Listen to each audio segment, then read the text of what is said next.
Morning you guys, it's Karen, and today we are talking about how to teach your dog to find it. And by find it, I am talking about the food game. So this is not how to find something scented or a toy or anything like that. This is just to teach them to find it. If you then want to progress on to teach them to find a particular scent or a toy, you can do it from this foundation. That's exactly what I did. We only really did food finding for the first couple of years, but then I progressed to Watson finding a rag scented with duck scent that you can buy. And now he can find a gun oil rag, but he went to a class and whatnot. But it is a great foundation for any kind of find it type game. Now obviously Watson knows how to find it, so I am going to demonstrate what you would do if your dog has zero knowledge. I'm going to demonstrate that for you, but obviously he'll be able to do it immediately because it's a game we've been playing with him for 3 years now, over 3 years. For the whole time he's been with us, we started playing Find It within the first week of having him. So why would you play this game? Number one, it tires them out. It's something that you can use for separation anxiety. You can use it by hiding treats all over the house, by hiding them in the room that they are in. You can hide them on skirting boards, in the edges of seats such as these, you know, in the crease of seats. You can put them on door ledges, under the cushion in their bed, on the radiator knob. There are so many different places that you can hide things in plain sight, if you like, and you'll find lots of new ideas as well as you go along. And so if you were leaving your dog, you could keep them out of the room they're going to be left in, hide treats around, and then say to them, find it. This is actually how I got over, or how Watson got over, the separation anxiety. Actually, it was correct to me saying me. I had more separation anxiety than Watson, I think. But that's how we got over the separation anxiety, was with a game of Find It. I would teach him a game of Find It. It had to be a really high value treat for him. I would lace the hall with Find It treats, put him in the kitchen while I was doing it. Then I would let him out and say, find it, and leave the house.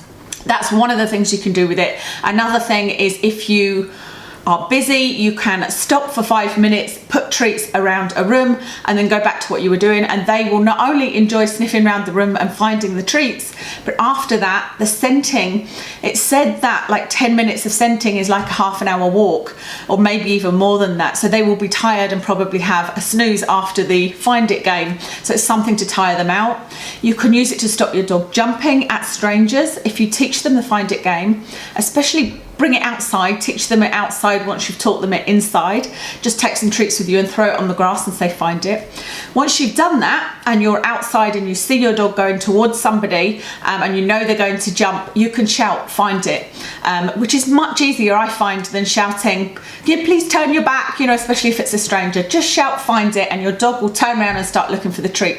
You do have to remember and throw them treats though when you're doing that, because if you don't, then they will just learn that you're only saying that to stop them jumping and there is no reward for them. Those are just some of the reasons you can use Find It, or the ways you can use it. You can use it also either as the treats are on their own. So if I use treats that I'm hiding around the house, I will either use tiny little chicken treats that are puppy treats. Watson doesn't get many because he does have a sensitivity to having too much chicken, or I'll use like puppy sausages and cut them up, but the sort of firmer ones, and I'll use them as treats over the house. If however I want to use pork strips, if I'm being extra careful with what he's eating, I'll use pork or ham, or if you want to use chicken or liver or anything fresh.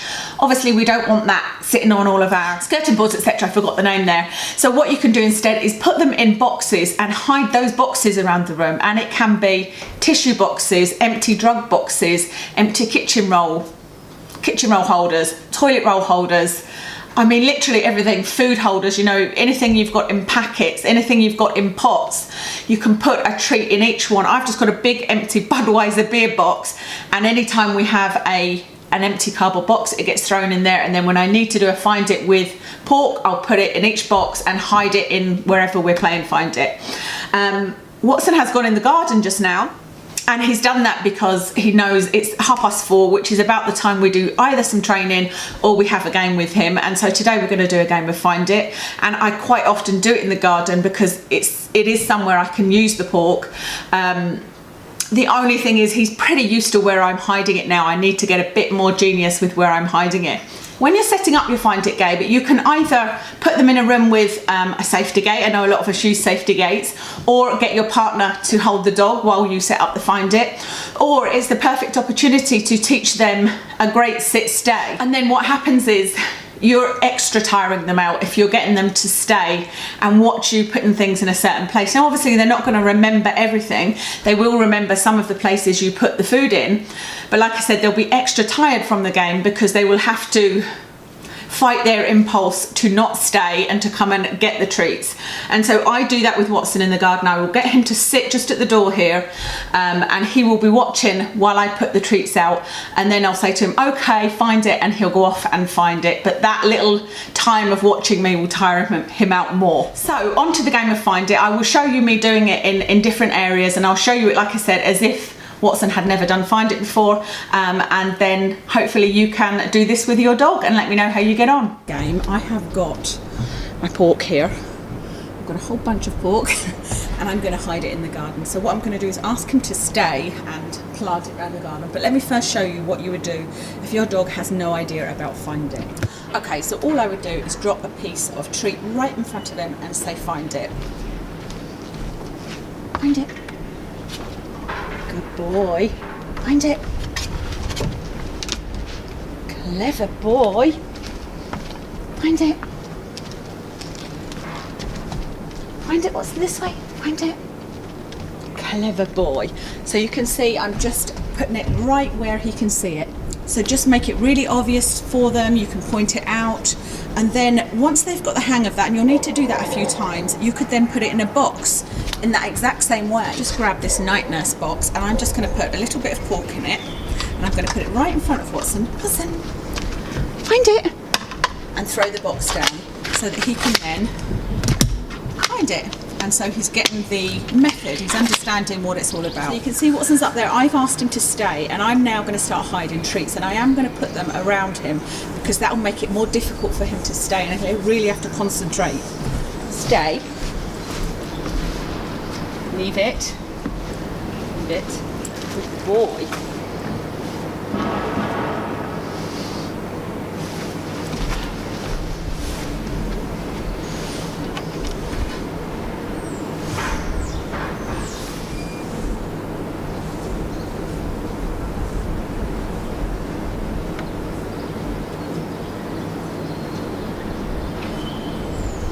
I'm going to give him a direct treat there for waiting. What a good boy.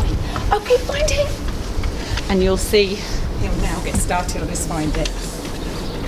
So he's going to get the ones that you see me do first. For some of them he won't use his nose. Like I said, it's difficult for me to find places that he hasn't already, he doesn't already know. That's a bit of a trick for me. He's now using his nose. You'll hear as soon as they start to use their nose. So if he goes to all the usual places and there's nothing there, he'll then start to use his nose to find where the rest is. You can actually help them. So I just told him there's something over here. Listen, up, up, up, up. And so I'm helping him locate some of the treats. Oops, be careful. So I know there's nothing else up there, but I tend to help Watson too much. I should really just let him sniff out the whole area rather than just, guiding him to where the trees are. So hopefully everybody will now be playing Find It with their dogs. So I have this box here. This is an empty Budweiser box, and in it I've got empty golf ball boxes, empty medication boxes, empty kitchen roll tubes, a cut up tea towel, an empty, what's this, ginger root.